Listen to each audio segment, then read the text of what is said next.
I know what you guys been waiting for. It's Tuesday on the Damage Report. Jayar Jackson with you. Good morning. Glad to see you. Glad you're with me. I know what you're thinking right now. You're like, first of all, it's the start of the NBA season tonight. This guy's wearing a Spurs hat. He must be a Victor Wembanyama guy. Not really, but I'm looking forward to see what he's doing. Yes, that's the most important news of the day. Now let's get to the first most important news of the day. Viviana Vigil joins me on the program today. Television producer and also host. How you doing, Viviana? I feel like it's been a long time in the making, and it's finally been made. It's finally happened. Well, I was like, "Where's John?" And then I was like, "Wait a minute! I actually get to meet Jayar for the first time. It's amazing. I'm such a fan of your work. Happy to be here, man. It's Tuesday. It feels like Thursday, but we're gonna work it out. It should be, yeah, exactly. It should be a good time. Our dogs have already met virtually. It's all family now. I mean, we can just flow off straight from here. By the way, I mentioned TV host, producer. What is it you've been working on lately? We have a lot of things happening. Well, in light of the strike for the WGA and then also SAG, things have been a little bit slow in La La Land. Yeah. But I have been doing a lot of writing. So I've been working on a screenplay that I really like. I call it a sad rom-com, but it's fun. It's a good one.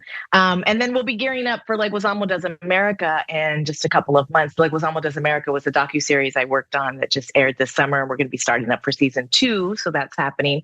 And then I am kicking off a new season of my own series, Contextualize This, which streams on Twitter and on Facebook, so you guys be able to check that out. Of course, you can always follow me on Instagram.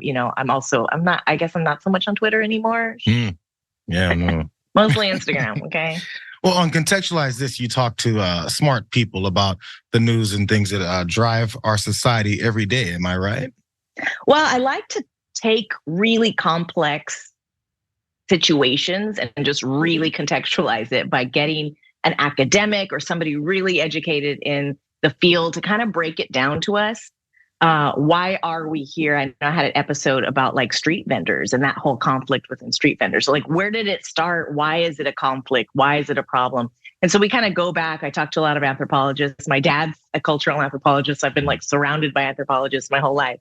My sister's an anthropologist. So I just, we got some good people around us. And sometimes that's all we need, is to just contextualize the problem, especially in this day and age. What's happening with Israel and Gaza and the Palestinians and Hamas. It's easy to get confused as to how we even got to this point, but it's really important for us to get that kind of contextualization. That's why critical race theory is important. We cannot forget our history. We cannot forget what brought us here now. And that's what Contextualize This is all about. So I'm excited to be bringing it back for another season. It's kind of a passion project. So when I can, I get into it. I love that. Thanks for bringing it up. I'll bring you on, and you can. What I do is I bring myself, another host, and then we bring an academic on, and then we discuss things. I was gonna say, don't have me be the academic unless we're gonna talk about. No, we're the ones with the questions. We're the ones that want answers, and they have the answers. I got a lot of questions. It's good to go. We'll be contextualizing actually what's going on with Donald Trump and his entire potential continuing court cases, and potentially more of his buddies turning on him. As a matter of fact, we have a new one. Let's go to this first one. In the wake of the 2020 presidential election, I believed that challenging the results on behalf of President Trump should be pursued in a just and legal way. I endeavored to represent my client to the best of my ability. I relied on others, including lawyers with many more years of experience than I, to provide me with true and reliable information, especially since my role involved speaking to the media and to legislators in various states. If I knew then what I know now, I would have declined to represent Donald Trump in these post-election challenges. Hope you guys get used to statements like that from former Donald Trump co-conspirators, buddies, attorneys, doesn't matter. They all did the same thing, kissed his ass and did what he told them to do. There's Jenna Ellis now regretting her decision to take part in it. If she knew now what she knew then, what she knows now, then maybe she wouldn't have done it. Well, I guess that's what finding out happens with. By the way, she, in doing and reading that statement, she's now pleading guilty and is a part of a plea deal. Part of those plea deals a lot of times come to turning in or at least exposing other folks that don't want to cooperate with investigations. And that's what Jenna Ellis is doing now. This specifically, if you're wondering which one of the 4 different indictments and 91 charges involved, it's the one surrounding the Georgia election interference case. Yes, that one. There was other ones, but of course that's one of the main ones specifically since we heard all the audio and the coordination around it. Jenna Ellis being part of it. And we're going to tell you how she's part of it after we tell you what she's about to be giving up in exchange for a little more freedom. The conditions of this plea agreement include the requirements that she serve 5 years of probation, pay $5,000 of restitution to the Georgia Secretary of State within 30 days, and testify at hearings or trials in the case. That's the kicker. Ellis is also required to complete 100 hours of community service and write an apology letter to the citizens of the state of Georgia. Ellis has also agreed to provide any requested documents or evidence, not post about the case on social media, and not have any communication with any witnesses or the media until that case has been closed. That one particular part of it always, whenever they make an adult who's taken part in a serious crime like this write an apology letter, it seems very Bart Simpson writing it over and over on the chalkboard in the opening of The Simpsons to me. I don't know what it really does, but fine. If it's an inconvenience, I'll take it for them. A little bit more of it, because she was the one that was always standing next to Rudy Giuliani. I mean, despite the farts, despite the misinformation, despite the lies, despite the dripping hair oil or whatever the hell it was. Shoe polish. That's right. It was, I forget the brand. It's a squeezy brand.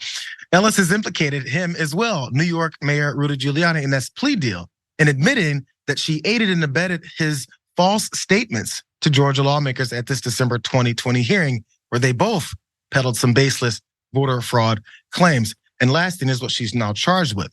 2 charges in this sweeping case brought by Fani Willis: violating the state's RICO Act, soliciting the violation of oath by a public officer, and Ellis's solicitation charge is linked to her attendance, as she mentioned, I believe, at that Georgia State Judiciary Subcommittee hearing where there was some false claims of election fraud. They pushed them and they pushed them confidently, but apparently, Viviana, she couldn't know.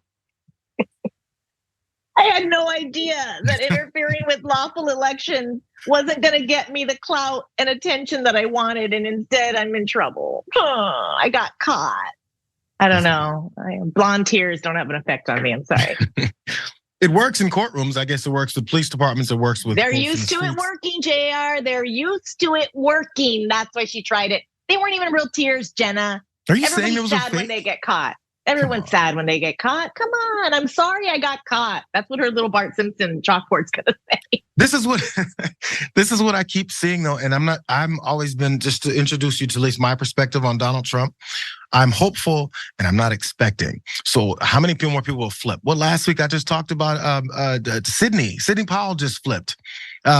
His former attorney way back early on during his administration, he flipped. I'm forgetting everybody's names, but they all flipped. What's happened so far to this guy besides that mugshot, which is the worst moment of his entire process with dealing with the legal system? Nothing. Maybe I'm impatient, but this guy is Teflon Don for a reason. Do you see this actually sticking before we move on? Because I hate being the pessimist here. Not to him. Yeah. Not to him, but to all of these co-conspirators, yeah. Because now he needs his money that he claimed, which he never was gonna use to help them and their legal fees.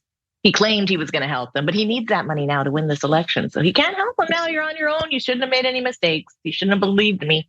Your fault. And maybe they'll start spreading news to other buddies and friends and people who are looking for any kind of political clout or professional progression that this ain't the way. He's gonna get you and he's gonna take whatever he wants from you and leave you on the side of the road penniless. Yeah, I mean, they weren't the sharpest tools in the shed anyway. Anyone who was trying to jump onto that Trump train when he was interfering with an election, that wasn't a good decision. So I'm not that sorry for them. I'm glad that they're having to kind of, lay in their bed now that they've made it. But I think we're gonna see a lot more of it and they're gonna pay their price and it's gonna be quiet and Trump's still gonna be, I hope he doesn't do what he claimed he could do, which is shoot somebody in the middle of Times Square. I mean, honestly, the way that things are going, if he chooses to do something that crazy, I don't know what would happen. Well, we already know. He weaponizes his supporters to do things like that and then says they had nothing to do with it. I'm gonna get them out of jail, but they're not connected to me. Doesn't have to make any sense. Speaking of more things about Donald Trump, let's shift to what's happening with him in New Hampshire.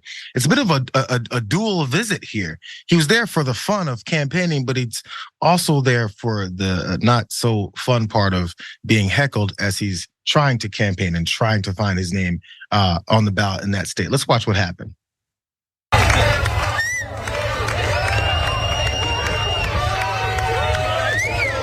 Let's go this way. All right, we're gonna go walk to the press van. I'm not sure where our press van was at. There we go. Okay. USA, stop the steal. Lock him up. Lock Okay, let's go ahead and toss to a commercial. We'll be live as we're here in New Hampshire. Let's toss. That conservative network RSBN was covering Donald Trump leaving as he's putting his name on the ballot there in New Hampshire. He personally filed and put his name on the ballot there in New Hampshire. And as he walked out, there was a bit of hecklers there. One particular gentleman with a bullhorn screaming, "Lock him up, Donald Trump's going to jail." He was having a great time. And I don't think they wanted that on their airwaves because that'll get you in trouble with the big guy. Still though, he's there doing more things than just filing to run in the state. He's also talking about his normal slate of craziness when he went and campaigned there later. Let's watch what he was talking about there. We have to be careful. You got to get out there and you got to watch those voters. You don't have to vote. Don't worry about voting. The voting, we got plenty of votes. You got to watch. Donald Trump says to his followers, you don't have to vote. Don't even worry about voting. I need you to watch everyone else. You need to be poll watchers. You need to start assuming that everyone's cheating on this next election. Don't vote yourself because we don't need that. I had no intention of actually trying to win based off of votes. It was off of suppressing everyone else's and actually literally lying about what is that happened. That's the plan. Well, DeSantis, close number 2, behind him, decided to pounce on this one moment. In fact, the PAC that supports Ron DeSantis jumped on it. And this is what they pointed out from that moment. The Never Back Down PAC says Trump tells Republicans to focus on watching votes being counted on election night instead of getting out to vote. They quoted him, "You don't have to vote. Don't worry about voting. The voting, we got plenty of votes." It's just kind of repeating what he said, Viviana. I'm not sure where the hit job is. That's what MAGA wants. We don't need votes, guys. We have illegal activities that are going to get us in office. I like that they cut away from that. Yeah. That him leaving the courthouse to Mike Lindell and the My Pillow like infomercial. Awesome. Oh, we're going to cut away. Want a pillow? Like it just. I can't get enough of that guy. I don't know what it is. It's not pillows. It's socks. It's sheets. It's comforters. It's all. Does he has he expanded his collection? I think there was slippers. He's now jumped on. I'm not sure if robes have been included yet. They're gonna have orange ones, kind of the jumpsuits. I'm sorry. He's not up for criminal charges. Sorry, I get the criminals mixed up. No, but actually all of his like consumers are. So he's gonna have to create something for them. Well, the pillows do also. There was one pillow that had Bible verses on it and like a sunset. It was, very much like a postcard or email that you might get. There was another pillow that had a secret zipper where you could put secret files in and just keep them. But that was too hidden for his cohorts, so they prefer it out in the open. Way too inconspicuous for them. So that's at least the scene there. And as we've seen, these conservative outlets don't want any of this seen, as if people aren't really like that. This alternate reality that they expect their followers or their supporters or viewers of their channel to really believe in doesn't always make a lot of sense if they pay attention to literally anything else. And I guess that's what's been working so far.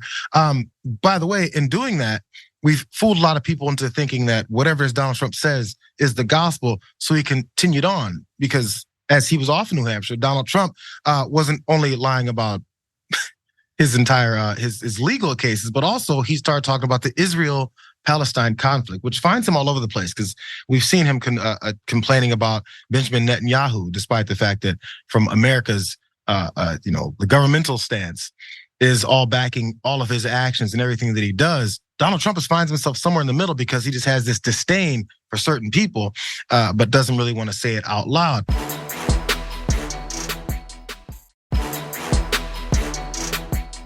I will implement strong ideological screening of all immigrants. If you hate America, if you want to abolish Israel, if you don't like our religion, which a lot of them don't, if you sympathize with jihadists, then we don't want you in our country and you are not getting in. On day one, I will immediately restore and expand the Trump travel ban. I'm getting flashbacks and deja vu. He's back on Muslim bans and immigration blocks from certain people from certain countries and a highly detected screening based off of your religion, because this is America somehow for them. I think he missed this one part about this. They'd like to talk about the Second Amendment. There's something before it. It's the first one. It says Congress shall make no law respecting an establishment of religion or prohibiting the free exercise thereof. Here's more. Or abridging the freedom of speech or of the press or of the right of people peaceably to assemble and to petition the government for redress of grievances.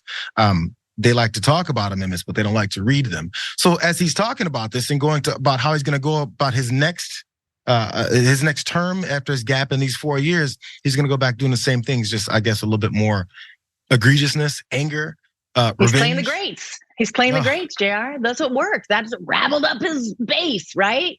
First of all, let me just remind everyone that when you do pledge an oath of citizenship, when you're an immigrant to the United States, you do have to pledge that you support the United States. I don't know what abolishing Israel means. I don't know if that's something that they ask people. I don't know why that's even on the table. He is renowned for throwing out these like grenades that he knows is going to get attention. One of them is the Muslim ban. He was really proud of that. First of all, I don't think anyone's going to pass their citizenship test if they go in there and they say they're a jihadist. Okay, so I don't think you need to implement that, Trump. I think that's pretty much, Homeland Security has that checked off already. So he's just trying to get everybody excited. He's playing the greats. This is the greatest hits. This is actually very similar to the way he runs his business because the money's made off of his name. It's not made off of how he runs the business so well because he's failed in so many different areas of business, but he does know how to promote himself. So he promotes all the hate as far as his political approach is going. He'll promote the hate, the hits that everyone loves. But when he's actually doing it, what's the plan to actually do all this hateful legislation or attempts to keep certain folks out or raise this level of screening when it comes to folks just entering the country? And then when you do it, there has to be someone else in the country, many folks who disagree with these policies, that he assumes just don't exist. So if you're going to run this type of approach, you can't do it in a place where you think democracy exists, where citizens' voices and rights are actually represented in their elected officials. He doesn't believe in the United States of America, or at least what we say the United States of America is, because that's just way too hard. It's too much work. So of course, you hit the nail on the head. He's just trying to bolster his name up again. He's trying to make money. He has no plan at all. He has nothing other than to get more power. That's all he wants. And then what he does with that is then what he's looking to actually have a plan towards, because he saw the hurdles that he ran into the first time around, and this is how he's going to get away with it from the next time. One more switch to though, because you guys, as Trump is off in New Hampshire after he got heckled a little bit and also proposed how much he's going to keep certain folks out of the country yet again, he also had the opportunity to talk just craziness because that feeds the minions. Let's watch. Remember when Biden? I'd like to take him to the back of the barn. I dream of that. You know what I do with him? Oh, I dream of it.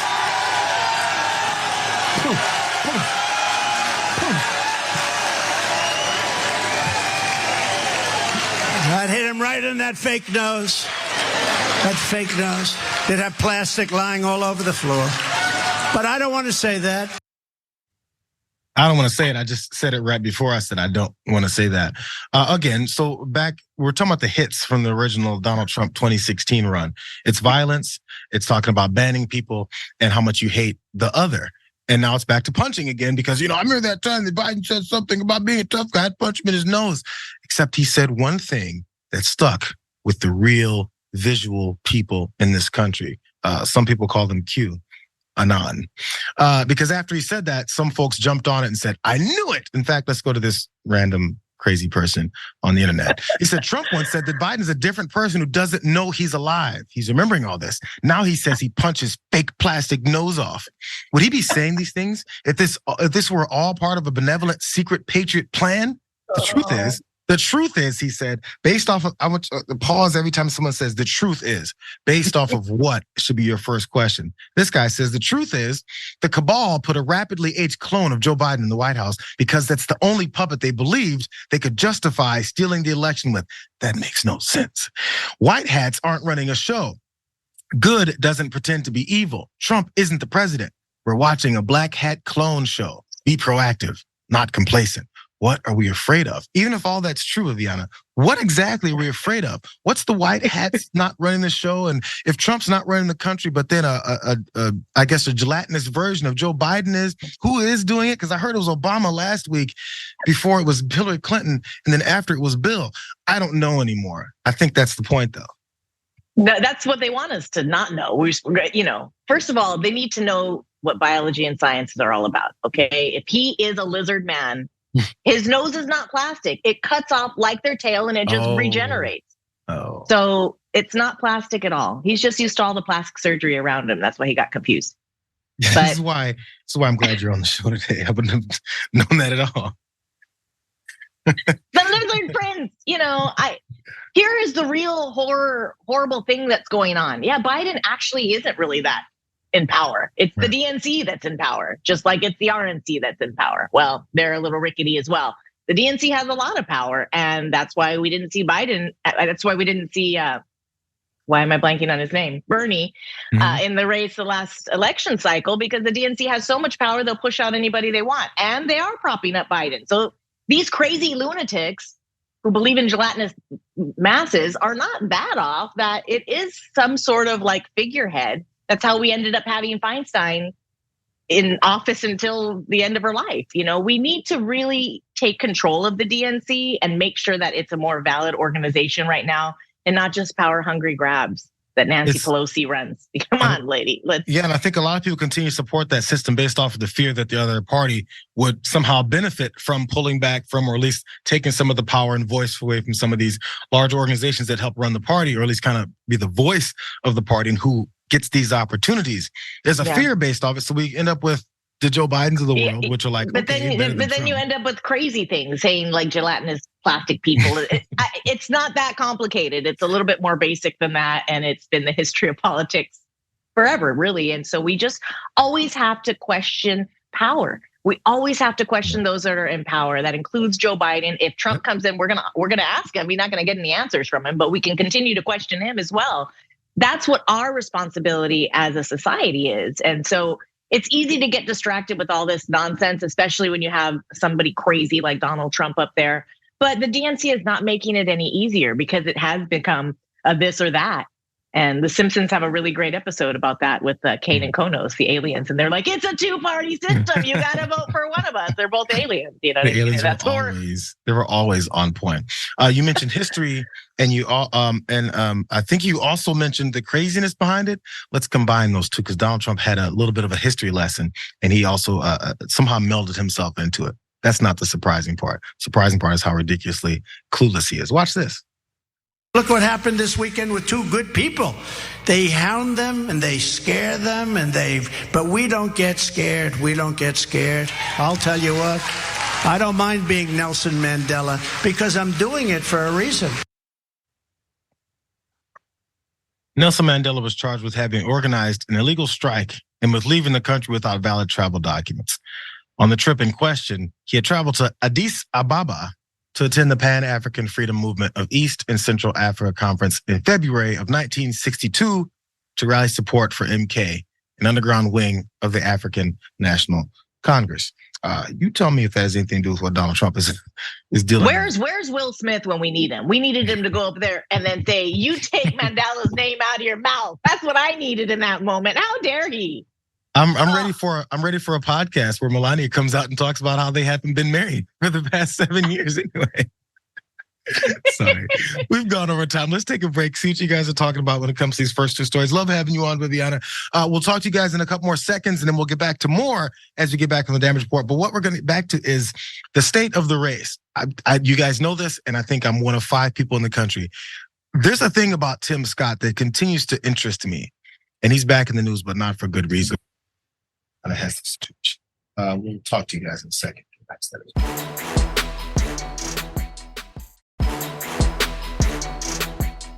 Oh, I got some more I want to read you guys. I'll have to save it for later because we're a little bit behind. I got lots of things I want to talk to you about, Viviana, specifically the state of the second place when it comes to trailing Donald Trump in this GOP primary. And let's go to Nikki Haley. Why not? Forget it. We got Nikki Haley. We've got Tim Scott, a couple of South Carolinians that are running for president and so far haven't gotten the traction that they were hoping to get. But I think the fortunes are shifting a little bit for Nikki Haley because new polling shows that Haley and Ron DeSantis, if you remember that guy, they're neck and neck for second place behind Donald Trump by about 100 points. But still, he's trying to come out and challenge him. Here's what Haley's been talking about. Her support has risen to 11% of registered voters who plan to vote in the GOP primaries or caucuses, up from the 4% in the USA Today Suffolk poll taken in June. That's pretty good. And just 1 percentage point below DeSantis. His 12% standing was a steep fall from his 23% support 4 months ago. Trump continues to dominate the field, though, as I said, not by 100%, but 58%. By 58% and up 10 points from the previous point. Here's where Ron DeSantis and Nikki Haley are going after the angles towards Donald Trump to see if they can get more traction, or at least Ron DeSantis can stop losing that traction. Here's what he said about when DeSantis called on Republican candidates to oppose some more tax dollars, quote unquote, U.S. tax dollars going to the Gaza Strip. He said no U.S. tax dollars to the Gaza Strip. Hamas is holding American hostages and Biden wants to fund them. I challenge every Republican, only Republican, running to step up to the plate and oppose Biden's $100 million gift to Hamas. Nikki Haley jumped in. She goes, you know what? I have some international foreign policy experience and I'm gonna show it to you now. So she does. She says, we did this in 2018 when we eliminated US aid to UNRWA. I'm sure what it stands for. I'm not Nikki Haley and I'm not a foreign policy expert. She says, welcome to the fight. Actions are better than talk. Was that Rwanda, Jayar? I was thinking, but I didn't want to say it if it was wrong, but it seems that way. But she said they did what he's concerned about. So apparently he's wrong on this whole thing. And as they fight each other, I'm not sure if DeSantis had more to say back. They're also going after Trump, as I mentioned. She went after him on Monday about his trip up there to New Hampshire and how he does what he always does. Outside of the speeches, outside of the craziness, outside of the riling people up for violence, he just doesn't pay anybody or the city for the services that they provide. So she decided to set up and point out how she does the opposite. And this was from this headline: Siren, New Hampshire town eats Trump security bills while Haley pays local police. Oh, she's such a sweet person, isn't she awesome? Really, she's trying to fund them. Just a clarification, it standed for United Nations Relief and Works Agency for Palestinian Refugees. No, So well, that was she's saying that we didn't give them aid before, so screw them again. What's the problem? We already took care of this problem. They're not humans, right? So this is the details of what she's been paying police while Donald Trump doesn't, because this is hopefully for her a shift in the race again. The Trump campaign reportedly owes $3,788 to New Hampshire law enforcement officials in Concord, and another $12,870 to Manchester. The Haley campaign said it has paid $1,722 total to 6 New Hampshire police departments throughout July and August. I don't know, man. I get it. And actually, if I was Republican, I'd prefer Nikki Haley over Donald Trump, obviously. But I don't know if it's a flex to be like, we paid $1,700 to 6 we police paid our bills. You know, I mean, Trump is renowned for not paying his bills. This is not even anything, like she's trying to get him on whatever. And, you know, I don't like Nikki Haley, but I can understand why the any Republicans might favor her, because she does seem to be the more moderate in a group of just insane clowns. So, you know, she's trying to be reasonable and rational here and saying, well, we paid our bills and you didn't pay your bills. And Trump's like, don't care. And she's like, we don't have 4 indictments. I'm like, oh my God, what kind of candidate are you? Yeah. I don't have a mugshot. Oh, you're out of the race. It's a problem for you guys. Now let's jump to Tim Scott, because look, we have Nikki Haley who's gaining ground in the presidential race, and then we have Tim Scott, a tale of 2 South Carolinian candidates here. And Tim Scott's people have decided to kind of shut it down a little bit, at least when it comes to right now, when it comes to these ad buys, because the main super PAC supporting Scott abruptly announced to donors in a memo that they were canceling millions of dollars worth of these ad buys and television ads that was supposed to be for the fall because it ain't working out. In fact, I like their words better. Let's go to this from the New York Times. We aren't going to waste our money. That's the line I like. We're not going to waste our money when the electorate isn't focused or ready for a Trump alternative. So what Rob Collins, who's a Republican strategist and also a co-chairman of that super PAC, wrote in this memo to donors. He says, we have done the research. We've studied the focus groups. We've been following Tim on the trail. This electorate is locked up, and money spent on mass media isn't going to change the minds until we get a lot closer to voting. I don't know how you get there, though. More, though. The super PAC, called the Trust and Mission PAC, it's pretty clever because it's the Tim PAC, Trust and Mission PAC, has been one of the largest advertisers in the race, spending roughly $5 million in Iowa this year. In addition to the super PAC, Scott's campaign has also spent aggressively on TV advertising, spending more than $12.5 million on ads to run through the end of November. That's what the campaign said. So no one really knows exactly, Viviana, how much they're canceling, but it could be up to 15 million because that's how much they're kind of spending. But they're going to hold their water, or at least hold their money until if he survives the fall, I guess, or to some degree gets through this where they can kick it back in. I think they're hoping maybe for a Donald Trump. I don't know. It's not going to get to that point. Removal, getting out of the race, more legal issues. I'm not sure what they're waiting on, but if it's not working now, I don't see it working later. The only one winning is the advertisers that are getting that money. That's where all the money comes from. You know what? I was talking last week. There was I think it was a challenger to Ted Cruz. There was also a challenger to Menendez on the Democratic side, and both of them are getting this little bit of media coverage because of the amount of money that they've raised. And it's a sad state in our political, election, in our campaign seasons when, this guy's viable because he's raised $20 million. Because that'll go to what? Advertising, paying people to, circle the country, and then advertising. Look, $12.5 million, over $12.5 million just from Tim Scott's part. How much have you seen from Tim Scott? How much has his ads? How much have his ads convinced you? They spent $12.5 million. It's crazy. It's a lot of money. For a guy who's probably going to drop out. And of course, there's folks who like him. Let's go to graphic 10 because this stood out to me. John Cornyn. He praised his colleague, talking about Tim Scott, as a spokesman for the Reagan hopeful, optimistic message. But then he conceded that it hasn't seemed to convince the party's voters. He says, I'm disappointed because he's such a terrific guy and has a great message. And asked if he hopes Scott can stay in the race until Iowa, Cornyn said this: at some point, there's going to have to be a consolidation when the outcome is inevitable. So hell no. He's got to get out of the race. So hell no. I love it. I love it. That's exactly right.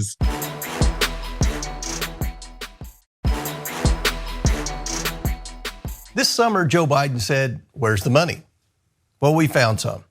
We're still digging into evidence subpoenaed from bank accounts belonging to Hunter Biden, the son of President Joe Biden, and James and Sarah Biden, the brother and sister-in-law of the president. A document that we're releasing today raises new questions about how President Biden personally benefited from his family's shady influence peddling of his last name and their access to him.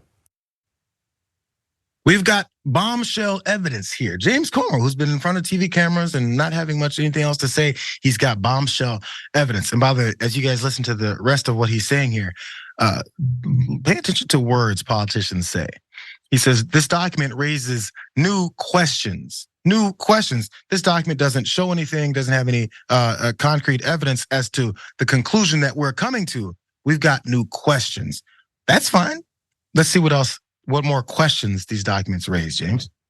Bank records obtained by the House Committee on Oversight have revealed a $200,000 direct payment from James and Sarah Biden to Joe Biden in the form of a personal check.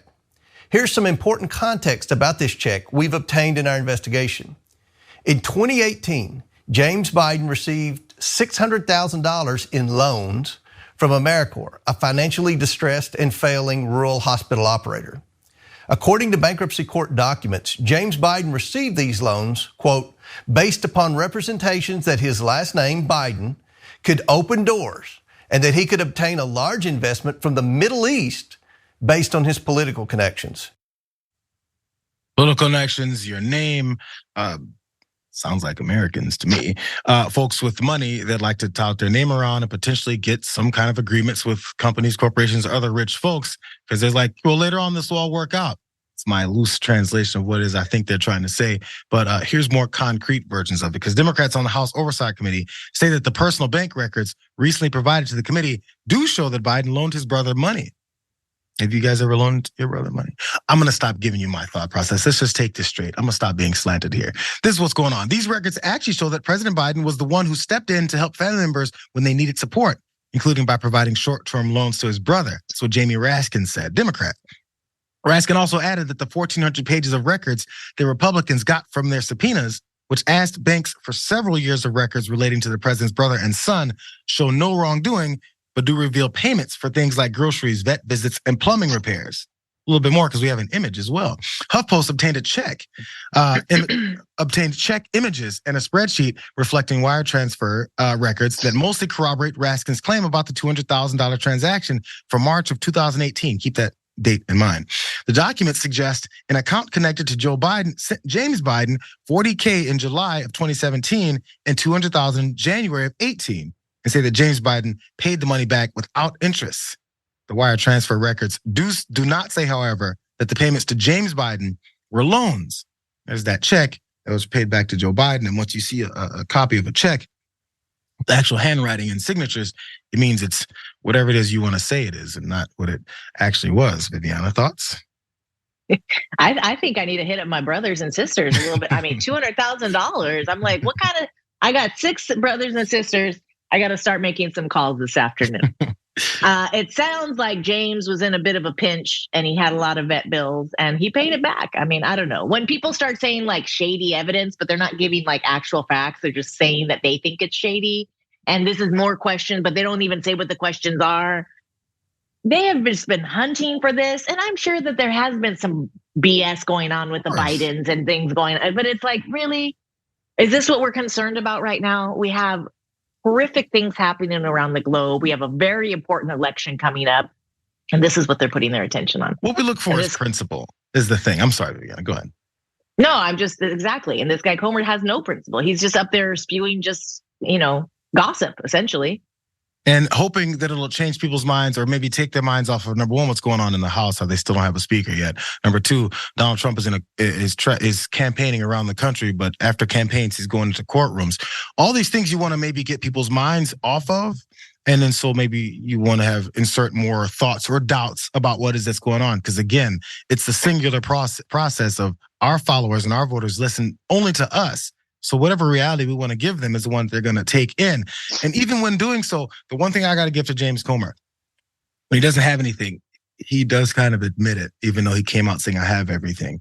Let's watch that as he's stretching about how it's troubling what he's seeing. Even if this was a personal loan repayment, it's still troubling that Joe Biden's ability to be paid back by his brother depended on the success of his family's shady financial dealings. Some immediate questions President Biden must answer for the American people. Does he have documents proving he lent such a large sum of money to his brother? And what were the terms of such financial agreement? Did he have similar financial agreements with other family members that led them to make similar large payments to him? And did he know that the same day James Biden wrote him a check for $200,000, James Biden had just received a loan for the exact same amount from business dealings with a company that was in financial distress and failing? The House Oversight Committee will soon announce our next investigative actions and continue to follow the money. I'll continue to follow. I'll continue to listen. I'll continue to wait for the evidence. There's more questions, as he said. But some of those questions, whatever reason they want to ask them, you can ask them. Here's a question, Jayar. Here's a question. My question is, have Trump's kids ever used the Trump name to get ahead in life? Has Trump? This guy walked out. Remember when he first came president, they walked out and he had the whole stack of things that he's going to avoid, or I forget what it was even about, but he's not, this is all the businesses and this and that I'm going to divest and change from. And then after that press conference, he didn't do any of the things that he said he was going to do. None. It wasn't that long ago. It's not like it was 1992. Come on, bro. Maybe act like it was Bill Clinton and Monica Lewinsky and you'll remember everything then. Then you'll remember it all. Let's remember to take this break. I'm behind on this one as well. I'm looking forward to talking to you guys, the ones that I missed out on, and also more of you guys from this as well. We've got more child labor, though, coming back. And one of my favorite figures of the day, I talk about Lindell. Also, one Representative George Santos is also back in the news, and he's got more lies. Fun times. I'll talk to you guys in a second.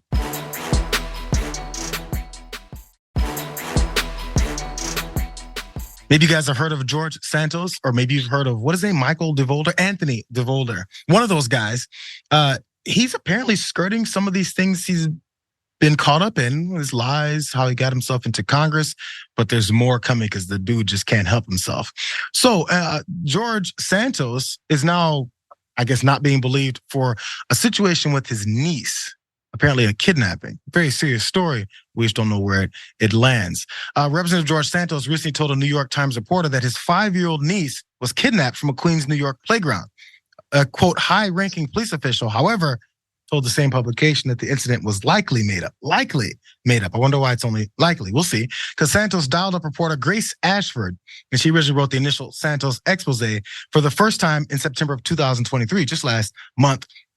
Several other one-on-one calls reportedly occurred between the two in the weeks after, where at one point, he said that he and his husband have, quote, have had to defend themselves after they began receiving threats post-publication from the expose, I suppose. So along with mentioning one previously reported incident where someone phoned him to say they were going to bash his head in with a bat, he alleged he's also received a different kind of threat. This is about the niece. So the niece was at a playground before suddenly disappearing, only to be found 40 minutes later via security footage alongside 2 Chinese men. By the way, is this a threat or is this a kidnapping?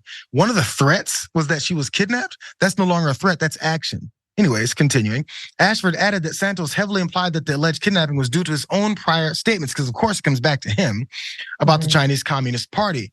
And he said the following when asked if he thought that the Chinese government was behind it. Look, I don't want to go into like conspiracy theory, is what he told the New York Times. But you know, if the shoe fits, right? This guy watched Rush Hour late one night and he came up with this story the next day. I swear to God, he was like, you know what? This is a good story. I'm going to mention this tomorrow. What? Those things where you see someone do something that's like creative, like, oh, I wish I'd have thought of that. Where's the little girl? What little girl? I'm sorry. Listen, so I hope no little girls were harmed. Exactly. I was totally gonna reset and say that if a little girl was kidnapped, no one is joking about the kidnapping of little kids. But look, this unnamed police chief or high-ranking police official, graphic 4. New York Times reporter Santos spun this tale into this to the police contact. They asked him this as well. So that high-ranking police official confirmed that officers had been called and looked into that incident. But they found no evidence of Chinese Communist Party involvement. They didn't call Jackie Chan. They didn't call the private detective. It's a shame. What are you gonna do? What are we doing here? So again, this is for more sympathy, more, I guess, stories of him being this above level figure who isn't a liar constantly. And again, if this is true, I'm glad they got her back. Doesn't appear to be true. About these 2, foreign figures that came into New York and decided to take someone's niece. Oh, George. He's the boy who cried conspiracy. We're not buying it, dude. You're kind of just stop. The narcissism of this guy is through the roof. It has to always be about him. Yeah. But he gets upset when reporters follow him and say, "What are you lying about this week, George?" Well, the truth is, he is the Chinese little girl. Wait, it was a Chinese little girl, or was it a little girl? His niece. Okay, he's the little girl that got kidnapped. He was dressed as a little girl. He got scared, and then now here we are. I don't know. I really hope there was nothing that happened. There's nothing worse than children getting hurt. I mean, that's very scary, and that's even more egregious to make something up if it is in fact made 100%. up. And lastly, by the way, he mentioned he and his husband. I still don't know how the Republican Party, with all of their principles and how much they hate gay folks, still haven't pointed out how much they would hate him. Maybe because they're pro-life gays, so they're okay. They're okay in their book. Until some of their foot soldiers go on attacking folks. We got one more story. It's the D block, you guys. Let's go through really fast. We have a few minutes to go through it because I needed this update because I have wondered recently what's going on with these child labor laws. And we saw famously Sarah Huckabee Sanders, now governor down in Arkansas, ready to sign more legislation to roll it back. But she's not the only one, and the reasons are horrific. So these child labor violations have been soaring in the US. Yeah. Crazy how that works. But efforts to render these solutions through legislation have received little bit of support. Here's some of the things that have been spreading across the country. This one bill would allow 14-year-olds to serve alcohol in Wisconsin. When can they drink? What kind of settings are they serving alcohol in? Are they sneaking some of it in a shot glass? Who cares? They're working. Also, Ohio Senate passes a bill that loosened child labor protections as well. And although it's like to become law because they control all areas of this legislation. Also, I mentioned Arkansas and Sarah Huckabee Sanders. Arkansas governor signs a bill rolling back child labor protections, as we had already seen. That was earlier along in the year. So details of what's happening since all this has been going down. In the most recent fiscal year, the U.S. Department of Labor Wage and Hour Division reported 835 cases of child labor violations affecting 3,876 minors and 688 minors employed in violation of hazardous occupation. It's a 283% increase since 2015. civil penalties against employers total just under 4.3 million. Is that where their problem came? Because employers that look to exploit children, maybe undocumented folks, and then use them for slave labor, maybe they wouldn't complain to their elected officials, their Republicans, and said, you know what, you guys, we need to exploit children. I need to go back to 1930 and make sure that we get back to the way things used to be. We're regressives, right? So at the state level, labor departments also saw sharp increases in labor violations last year. A record number of employers were cited for child labor violations in Washington and in New York. The state labor department reported a 68% increase in child labor violations just last year as well. This is the disgusting part, because of course, outside of just exploiting children, using them for cheap to little labor, and also extending them for certain hours that maybe other folks can't work, they're also endangering them, and then accidents happen. So several high-profile food service corporations have also faced some fines over child labor violations this year as well. McDonald's, Chipotle, Chick-fil-A, Sonic, Dunkin', Dave & Buster's, Subway, Arby's, Tropical Smoothie Cafe, Popeyes, and Zaxby's, and other corporations like Tyson Foods and Purdue Farms, they're under federal investigation for their child labor violations. And by the way, people are dying. Children are dying. Many of these are farm accidents because they'll have kids work agriculture. And that's the main area where these things go down the most. My last quote on this before I let you jump in here, Viviana, is, and I read this as well, and this is what really stood out to me. And this isn't a graphic, but this is one of my favorite things that really gave the details of how this is affecting and how they want this to be because of some labor shortages. So legislators in Wisconsin, Ohio, and Iowa are actively considering relaxing more child labor laws to address their worker shortages, and which are driving up wages and contributing to inflation. They're driving up wages. If they're openly saying how this is driving up wages, so they need some child labor, that means they're looking to pay them less. So if you're this parent, and that's what Sarah Huckabee Sanders and all these Republicans are saying, is we're gonna give power back to the parents. If a mom wants her kid at 10 years old to work, they're gonna do it. Can a mom at their kid at 10 years old use their social security number to get ahead? Because look, if we're using humans for whatever they can help us out with, despite their autonomy over themselves or their future, who cares? It's just a parent looking out for themselves, because every parent, as we know, makes the best decisions for their children. We have to remember that we are in a place of extreme capitalism in the United States, and these child labor laws affecting children who've been worked in the agricultural community have always been on the books. You've always been able to be a child of, I think, as young as 10, maybe even 8, working in the field. My grandmother used to be a field worker, and she would bring her kids to the field, and they would help her, or they would just sit on the sides if they're young enough. So this has already been the case. We're in a real labor movement here in the United States right now. There's a lot of unionization going on. Companies are running scared. We need laws like this to do exactly what you said, Jayar, to exploit children, particularly undocumented children. It's happening even in Los Angeles.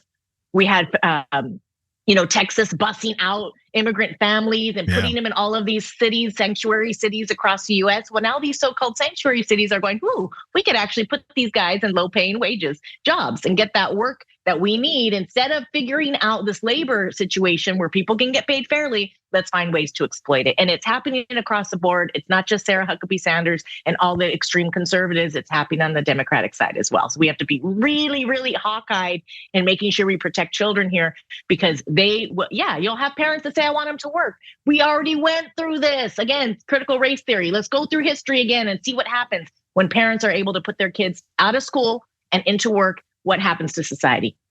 Knowing history and knowing how things work are one of those things that they want to ignore so that they can repeat it. That's the whole purpose. By the way, my pop's blue collar, hard hand labor guy. Installed carpets, build additions to rooms. He created landscapes for people's houses. He does this hard work. He's not doing it as he's retired, but I was 15, 16 years old helping him with some of these jobs. And the thing is what I wasn't doing was helping him at 11, 12 years old, driving the work van, because that's illegal. But at 14 years old in Wisconsin, you can serve alcohol? Why? The law is they can't, but they'll just change it. So maybe in my state, wherever I worked with my pops, I can be 12 years old and they'd be like, yeah, so I'm a little tired after the workday, Jayar, you just drive home. Doesn't matter. Well, hopefully the legislators will flip this law. It's insane, and it puts other people as well as these children in danger. This is the pro-life party. Likes to talk about protecting kids, except from not after they're born. It's just in utero. Just in utero. They can't work when they're in utero, but after they come out, put them to work. They've been doing enough. Let's take this break, you guys. We have the hour break here, and when we come back, we have the aftermath. Maybe loosen up a little bit. Actually, one of my favorite stories is here in the aftermath. Viviana's going to hang on and stay with us. But if you guys want to, of course, become members, youtube.com/thedamagereport/join. Make that happen. But before then, we have a few minutes. The aftermath is coming. So please hold on tight to your ass cheeks. We'll be back.